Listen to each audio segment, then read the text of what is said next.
Today, I'm going to challenge you to take a step back from your back porch and you are going to self-evaluate today your own therapy. I'm going to give you 5 areas to look at, and you're going to rate those areas on a scale of 1, meaning we have room to grow, or 5, this is a strong area. I don't need to focus on this area at this time. These 5 questions I'm going to share with you today, they're actually from the Council for Exceptional Children, and they use these questions to evaluate proposals. I was invited this year. I felt so honored to be a reviewer for the Council for Exceptional Children and their annual conference that's going to occur next year. I'm done reviewing the research proposals. Now I get to share with you what these 5 questions are that you're going to apply to your therapy sessions. So if you know me, I always have one foot in the research world and one foot in the clinical world, being a speech pathologist and also a clinical researcher for these last 25 years.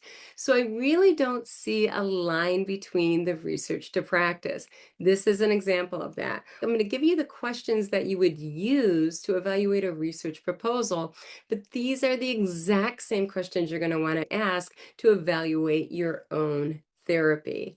So the first area we're going to look at is we're going to look at how life-changing this is that you're doing in speech therapy. The question is relevance. Is this essential, the skill that you are working on? So when you're thinking about this, a score 1 would be, well, I picked the skill I'm working on because they got it wrong on a standardized test. It was wrong on the speech or language test, so this is what I'm going to work on. Now, a 5 would, I know this child's strengths and weaknesses, and I know that this skill is going to address many areas for this child.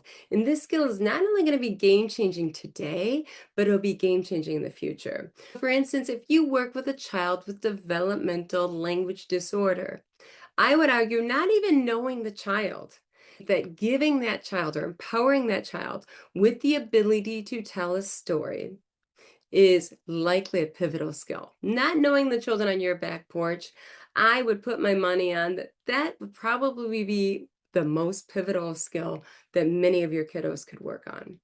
That would be an example of a 5 for a child that has a lot of executive function difficulties, a child that has a lot of difficulties dealing with frustration, social frustration, academic frustration, emotional frustrations, which many of our children with developmental language disorder do have. This is what they need. They need an ability to name it and frame it, to express their frustration in a way that is not maladaptive behaviorally. So this is a skill that I would say would be a 5. A skill that I would say would be a 1 is to work on a grammatical morpheme. The research indicates that over time, grammatical morphemes tend to naturally develop. Aside from that, so when we're looking in the crystal ball in the future, is that grammatical morpheme or knowing that grammatical morpheme really going to change that child's life today?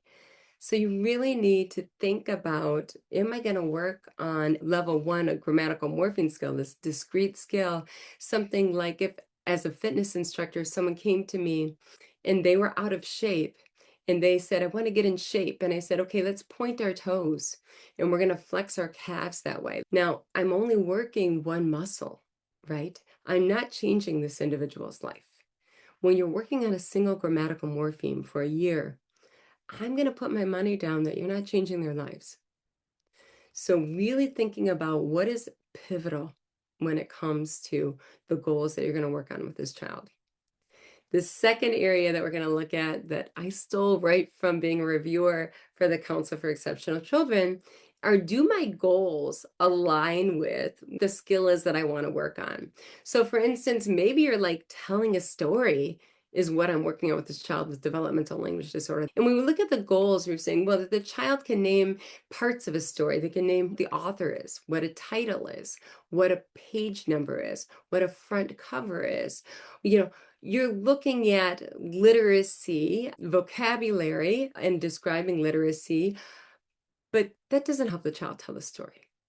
So thinking about working on goals for complex sentences, which are the child's first story, the complex sentence that they're telling, that would lead to the child telling a story.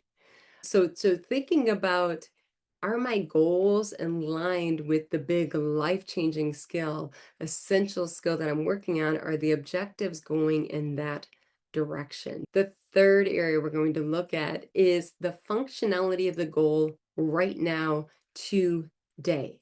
So for instance, when I'm working with a child in speech therapy, I oftentimes will work on verbs such as scrape. And I get this big backlash, and people are like, that's not functional. And the reason it's on purpose is because I'm working on the S, the stopping, because this child has the phonological process of stopping, fronting, and I'm working on gliding. I'm working on 3 phonological processes at the same time to maximally change the child's life and to get gains today. Why am I working on this word that nobody says? Because nobody says the word. If I work on a common word that the child said 1,000,000 times already incorrectly, I'm going to have to fight the motor programming, fight the motor planning that's errored and established. I do not want to do that. I want a blank slate when I'm building these new skills. That's what a novel word allows me to do. So when people think, is it functional? Think deeper than that. I'll say, oh yes, the child, because I'm working on the word scrape, right? Instead of working on what is next in line that the child can't say, okay, well, the child can't produce the cuss sound. So I'm going to spend a year working on the cuss sound. And we're going to do it with all these prompts. And by the end of the year, they will hopefully have the cuss sound. This child is now producing many sounds because I am working on a complex sound. And the higher you aim, the higher you gain, the higher the gains. So by working on the complex sounds, I'm getting all of these spontaneous sounds developing for free. Can the child say SKR blends, the 3.5-year-old, 4-year-old? The child can do the SKR blends with all of my tools in my toolbox that I'm helping them do it correctly with. But as a result of me working on the SKR blend, the child can say the F, V, S, Z, Sh, J, J, Ch. I'm getting all of these underlying sounds for free. I wouldn't get that if I worked on the cuss sound. So when I say, is it functional today? Yes, it's the most functional thing I can do. I'm getting all of these sounds for free instead of working on one sound and getting one sound. Thinking about, am I making change right now with what I'm doing? So if I was to work on, for instance, okay, I see that the child can't do vowels. I'm going to work on the vowel sounds. We're just going to do vowels. You're going to get the vowels. Is this functional? Is this going to change the child's life? So you really have to think about, when I give you every tool in my toolbox, because accuracy matters, because practice makes permanence. When I give you every tool in my toolbox, how high can I aim? The higher I aim, the higher the gains today. Today. If I am working on a child in speech therapy and we are telling stories, that child is going to be producing spontaneously complex sentences, compound sentences, expanded sentences. I didn't even need to work on those. I just worked on the stories, and that came naturally. So the higher you aim in speech, the higher you aim in language, the higher the gain spontaneous today. So let's look at the next area. This one is so important. Where's the research? You should have numbers for every detail of your practice. And if you don't, now you can do a search and you can ask, is there research? Is there peer-reviewed, published research to support blank? Whatever you're not sure about. And then show me the articles and get the articles. And I know you're probably like, Kelly, I don't have time for this. You have time to read an abstract. So if you're getting a peer-reviewed research article and you are a full-time speech language pathologist, you have time to read a paragraph. You have time to read that abstract. And that abstract will tell you what you need to know. You need to know if what you're doing is evidence-based. And if you don't know if it's evidence-based or not, you should not be doing it, period. Now, if the research just hasn't been done on it yet, right? There's many things that I do, and if you're with me, we get funky and we're like, let's do what's never been done before. We like doing frontier work. That's fun for us, right? We like to go where no woman's gone before. If you're doing that, do that, but have your numbers. Say, I compared this blend to this blend, or I compared this language structure to this language structure, and I spontaneously swapped them off, and this one's much more effective. Here are my numbers. I kept everything the same except for this, and these are the numbers. This works, and that's why I do it. So you must have numbers for every single detail of your practice. Many of the commercially available programs are programs that school districts adopt, programs that you buy off the shelf for $400 or $500. They have aspects of them that are effective. They have strategies within that program that are effective. And what I found in every single program that I reviewed, they have strategies in there that are very ineffective. So you have to buyer beware, caveat emptor. You need to know your numbers. And you need to say, you know what? I'm going to do A, B, C, but I'm not doing D because that's a waste of our time. And we've only got this much therapy time. You only have 30 to 45 minutes a week. You can't be wasting speech therapy time.